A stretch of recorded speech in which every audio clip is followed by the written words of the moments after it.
Hi there, I'm Dr. Rolanda Fabien, wife, mom, educator, veteran, wellness enthusiast, and I'm also the proud founder of Bright Idea Consulting. I'm passionate about helping you thrive, prioritizing your well-being, achieving your breakthroughs, and unlocking your personal potential.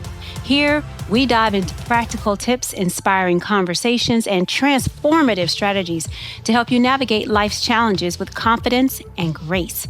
Whether you're looking to strengthen your relationships, practice better self-care, or find balance amidst the chaos, you are in the right place. So if you're ready to grow and create the life you always dreamed about, welcome. I'm so glad you're here. Now let's dive into today's episode and start building your brighter tomorrow today. So Psalms is about, most people know this as the Lord being our shepherd. The Lord, I'm just going to read it through and then we'll talk about it in just a second. So Psalm 23, the Lord is my shepherd. I have everything I need. He lets me rest in fields of green grass and leads me to quiet pools of fresh water. He gives me new strength and he guides me in the right paths so that I can bring honor to his name. Even as I go through the deepest, darkest, I will not be afraid. For Lord, I know that you are with me. Your shepherd's rod and staff protect me. You prepare a banquet for me where all my enemies can see me. You welcome me as an honored guest and fill my cup to the brim. I know that your goodness and love will be with me all the days of my life, and my house will be your house. Your house will be my house as long as I live. Okay, that's Psalm 23, and that's in the Good News translation. Now, lately, when I read this, especially as I enter into this new season of my life, this psalm has just started speaking to me differently. So, of course, yes, the Lord is my shepherd, the one who guides me, who keeps me, who teaches me, who protects me. I mean, what does a shepherd do for sheep? That's what a shepherd is. Takes them where they can get food, takes them where they can get water, keeps them from harm and danger, protects them. So the Lord is my shepherd, my protector, my provider, my everything.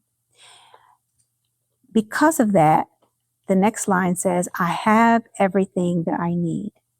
I have everything that I need. In this world, we can get so caught up on striving for more, for more, for more. You see what this person is doing. You see what that person is doing. You want this, you want that. Enough can sometimes seem like it's never enough. But here I say, I have everything that I need. Truly, I am satisfied. Okay. So when I start to feel a little anxious about where things are going with my family or with my career or with me personally, I remember that I have everything that I need. And if I feel like I need something else, the Lord is my shepherd. He shall provide. Okay. He lets me rest in fields of green grass. Now, fields of green grass, that means that soil is rich, it's lush, it has nutrients, it has what you need to sustain you.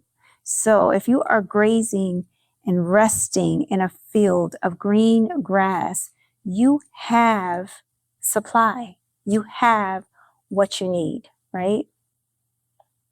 And not just the basic or the bottom line. You have green grass, lush, plush green grass. You've ever seen a lawn where it looks like it's almost carpeted because the lawn is so fresh and green and plush? That's what I imagine where I'm resting at, where I'm taking my rest. And rest is so important. Rest is something that is often evaded. It's hard for mothers, for wives, for women to find rest because we wear so many crowns every day.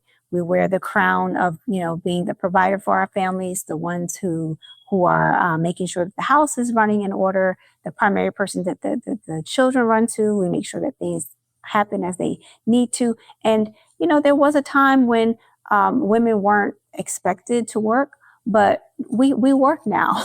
We work, we hold careers, we do it all. And so rest sometimes can seem like it's hard to get. But according to Psalm 23, he lets me rest.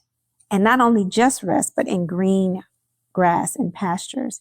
He leads me beside quiet pools of fresh water.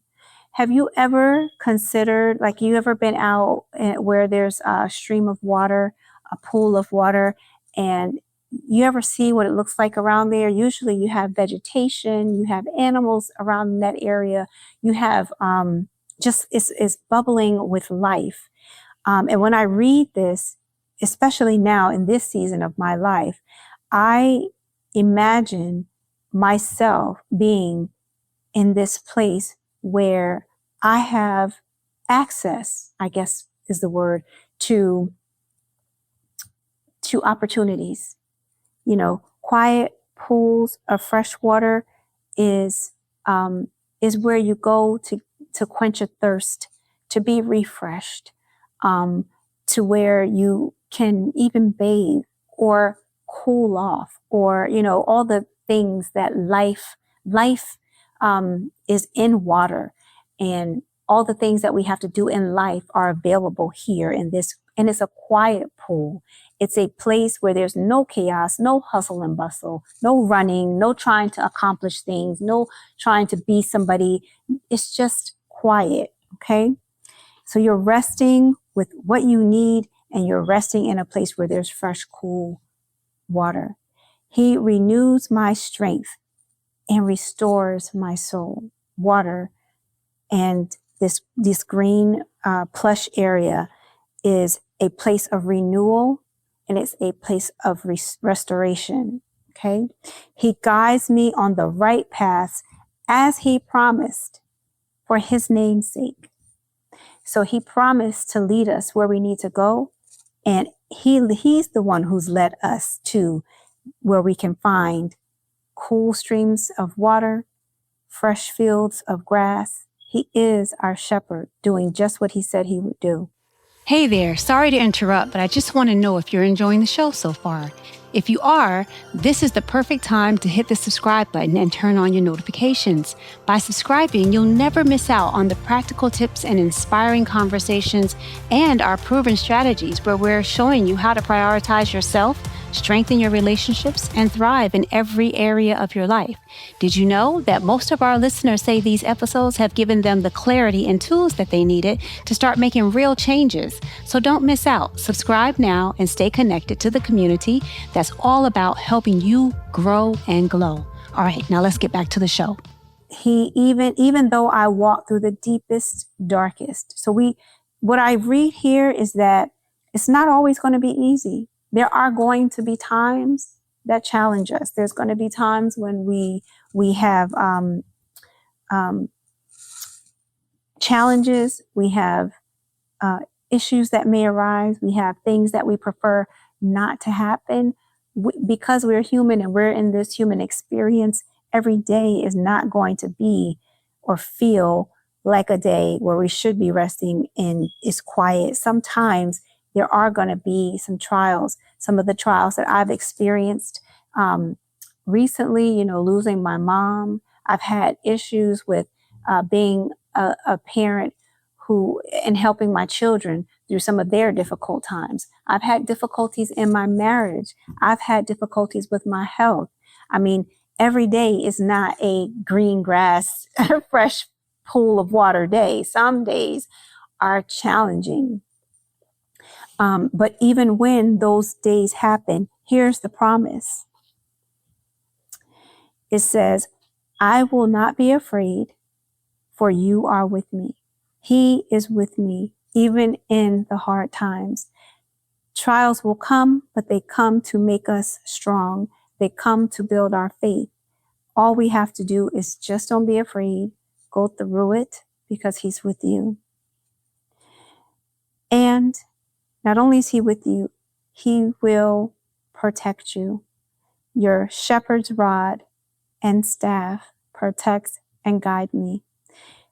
Protection, guidance, even comfort you'll find in that shepherd's staff and rod.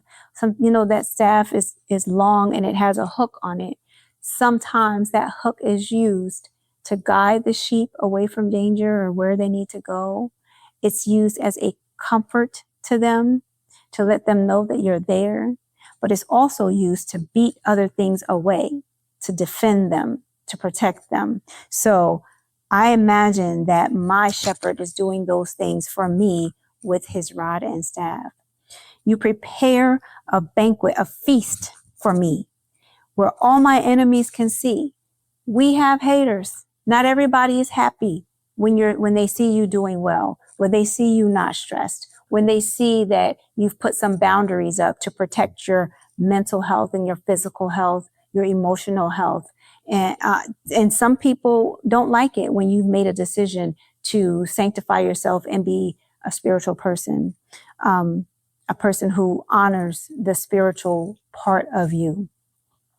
But that's okay, because he's made a banquet for you, whatever that is. And it'll look different for everybody. My banquet will be a little bit different from your banquet because we each have our own preferences and things.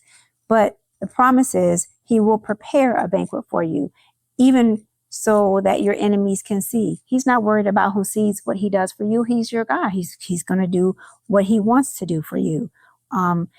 And he welcomes you as his honored guest. I can't tell you how many times people have wondered about how I have this peace, or how I have these things, or how do I live this life. It is truly, this is why I say this psalm every day, because this is a reminder of what he's done for me. And it's truly, I give all the praise and glory back to God. It's nothing that I have done. I have all the strength that I've had, all the ideas that I've had, all the things that I've pursued, all the paths that I've gone down. It's all been because I was divinely inspired to do these things. There are some things that I have done that I didn't really want to do. The career path that I chose, I didn't think it was for me, and I really didn't want to do it, but I felt an urge to do it. And it turned out to be the best decision I ever made for myself and for my family. So, and when you do that, you're putting yourself in position for him to be able to set a banquet for you, right?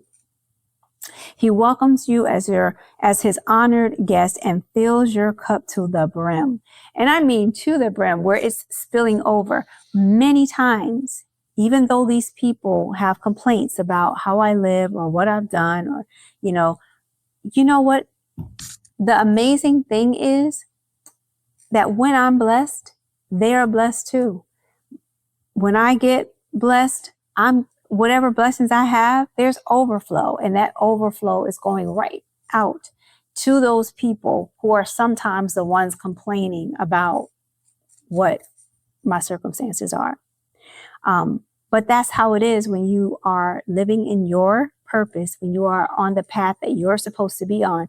Your blessings start to come in such a way that you have so much that you can pour out and give to other people. And so Psalms 23 reminds us of that.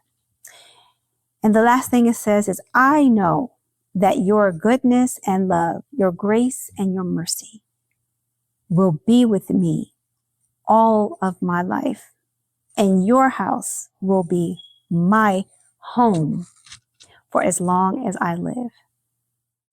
So that is one of the things that I do. Once I come in and I open up with my corporate prayer, I next read my scripture, and then I go into my own prayer. But one of the prayers that I say almost every day is this one. Now, some of you have heard me say before that sometimes most days, before I even get out of bed, I've said a prayer. I've said the prayer of service. Lord, I present my body a living sacrifice. I hope you find it holy and acceptable in your sight. Whatever you have to accomplish in this day, Lord, from the crown of my head to the soles of my feet, I'm here. What can I do for you? So that's something that I say in the morning. It just sets the pace for the whole day. After I've said my prayer, after I've read my word, I usually, like I said before, will take some time to write in my journal any thoughts that or feelings that come up. Sometimes it's just thank you. And then at the end of it, I will thank God for the sacrifice of his son for me. And I eat my wafer and my juice in remembrance of him. If I've highlighted anything, and usually when I'm praying, I'm on my knees with my pillow and my head is covered and my earplugs are in so that I can totally tune into where I am with my Savior. So anyway, that's something that I felt, not like I wanted to share with you. You all are so kind to come back to the channel every day. You're asking questions about how can you make time for taking care of yourself and making sure that you're hitting those 4 pillars. This is one of the ways that I do it. I also linked in the description a free training that I put together so that it will help you in a deeper way. I mean, these videos are great and I'm glad you come here, but that training is something that I felt like if you really wanted to get deeper into this, it will help you do that. All you have to do is click the link in the description to access that training. I also can link the interlinear Bible. I'll link the 5-year journal. I can also link these wafers if this is something you want to add to your spiritual practice, and my Good News Translation Bible. And you can, there's some prayer shawls. You know what I'll do? I'll just create a store, a little link where you can find all these things if you want to incorporate any of these in your spiritual practice. But I'd like to hear from you. I've shared what I do as my daily spiritual practice. I'd like to hear some of the things that you do. Maybe I can incorporate some of the things that you do to help yourselves have a really devoted spiritual practice. Is there anything else that you'd like to know? Anything that you would like for me to, if you have questions or comments, you'd like to share some feedback, I'm happy to hear it. So thank you again for tuning in to Dr. Rolanda's Bright Ideas. And I hope you found this helpful, and I will see you next time. Have a blessed day. Thank you so much for joining us today. I hope you enjoyed the show and found something inspiring to take with you on your wellness journey. If you're ready to dive deeper and kickstart your journey into well-being, visit mvp.brightideaco.com/free flourish. Take our free training to get you started. And don't forget to check out our store at brightideaco.store, where you'll find a curated list of tools and resources to support your personal growth in your journey. You'll find the links to these in the description and the show notes below. But before you go, be sure to hit subscribe and also tap that notification bell so you'll be the first to know when we release new episodes. Well, I can't wait to see you next time. Until then, take care of yourself and keep shining bright.